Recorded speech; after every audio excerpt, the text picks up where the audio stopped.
Hi, I'm PD Hillman, Dana for short, X-Tech exec and creator of the Killing Code series. So my last video was about me quitting tech to write. That was my leap. Well, one of them, but should you, should you take a leap? First of all, I have no clue. Like my YNTBO me mantra, I am not the boss of you. Actually, nobody is. But what I do know is for whatever reason, betting on yourself can be the hardest thing you'll ever do. My life's not that unique from everyone. In that, at an early age, my YNTBO me, I don't know if you know that, that's you're not the boss of me, was really strong, but not very well informed. I was the worst kind of rebel, the insecure rebel. Basically, I just shit on everything, thought I was the smartest guy in the room, and always ended up putting myself in a box where I had limited choices to make a living, and I ended up having to bet on myself. Sales was my OG bet, and I failed a lot. However, from every failure, I later realized that, interestingly enough, I learned something if I paid attention. Inevitably, that collection of somethings would help me out the next time. So I remember lucking into a sales job at a musical instrument store during college and working for someone that was 10 years older than me, but who had the same issues that I had.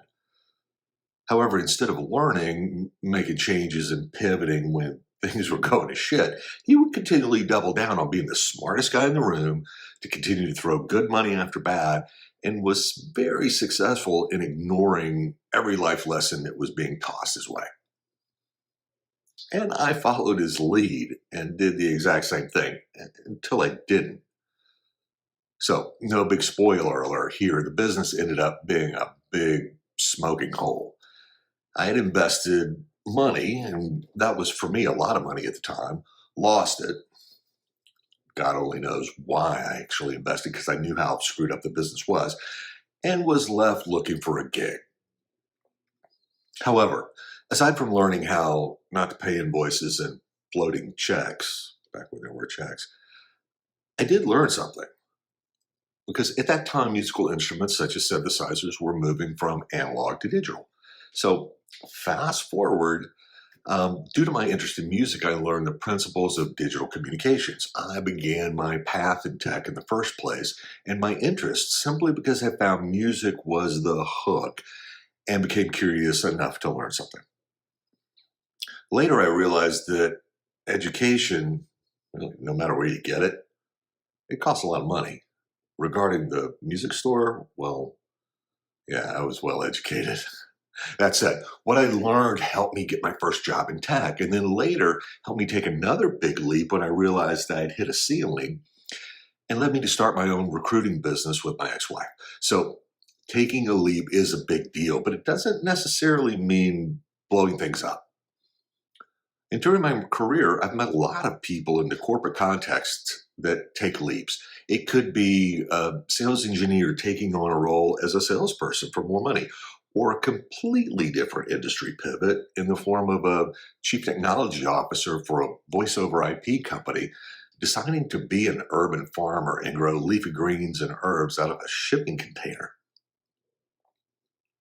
My significant other had a similar life in that she left corporate America with herself and ex in order to start her own business and then witnessed the business slipping. But interestingly enough for her during that time, one of their friends became a multi-billionaire, like the real thing. Going from a failing business to being part of a billionaire entourage, well, I thought that was pretty cool. And yeah, private jets and month-long exotic vacations are cool. But she had the same problem as I discussed in my first video, that she wasn't living the life that was hers. It was someone else's. She was just part of that. So for her to make a leap meant a drastic lifestyle change and starting completely over. However, and I hope she does decide to tell her story because it's so much more interesting than mine. She did it, and because it was an active, informed decision, she avoided the landmines of regret. So, problem is, once you are aware that you need or want to change, you're either screwed or you're the luckiest human in the world, depending on your mindset. I will say this, if you don't act and make a change, believe me, you'll always wonder what your life would have looked like if only. Worse, in many cases, when people do leap and fail, which we all do from time to time, they skip over the lessons learned part and go straight to regret. And regret is paralyzing, and worse, it cuts both ways, regret for taking an action or regret for not taking an action. As a recruiter in tech, I've talked to so many people, a lot of them successful, in fact, that were still inextricably, wow, what a word, bound to regret. Regret of leaping or not leaping in the right direction or at the right time. So let's talk about that. Regret is like trying to re-edit a movie that bombed in the theaters already. You keep watching it, you hope it'll change, and spoiler alert, it won't. A lot of the same people I mentioned actively sell regret as some noble introspective thing, like if you regret something hard enough, you're somehow better, smarter, wiser. But most of the time, regret's just self-flagellation dressed up in reflection. It's an emotional time loop. You relive it, you rescript it, you make yourself the hero, or worse, the perpetual victim. It keeps you stuck because somehow it feels productive, but it's not. It's just performance. Here's what I've learned from writing the Killing Code series and from screwing up a lot myself. Regret's only useful in the moment, right? Right when you feel it, that jolt in your gut, that moment of, damn, I messed up. That's actually the good part. That's your built-in compass recalibrating. That's the course correction. But after that, you either act on it or you're just marinating in it. And believe me, marinating in it, well, that's just a waste of perfectly good brain fuel. In my first book, Canadian Smoke, I can't even talk about my own thing.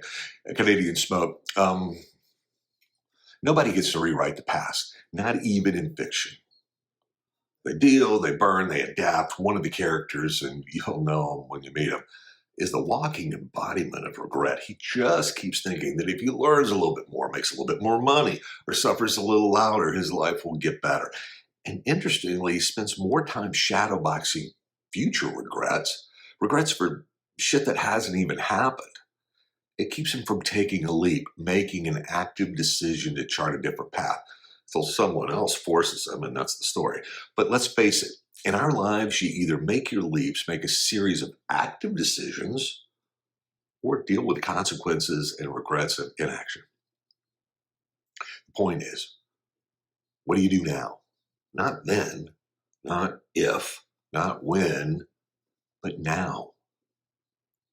So if you're still holding on to something, a bad decision, a missed shot, a broken relationship, the leap that fell short, here's the enlightened YNTB of me, or you're not the boss of me take. Don't bury it. Don't relive it. Use it. Let it sting just enough to build something from it. Because regret doesn't make you wise. What you do after regret, well, that's where the good stories live. Good luck, guys.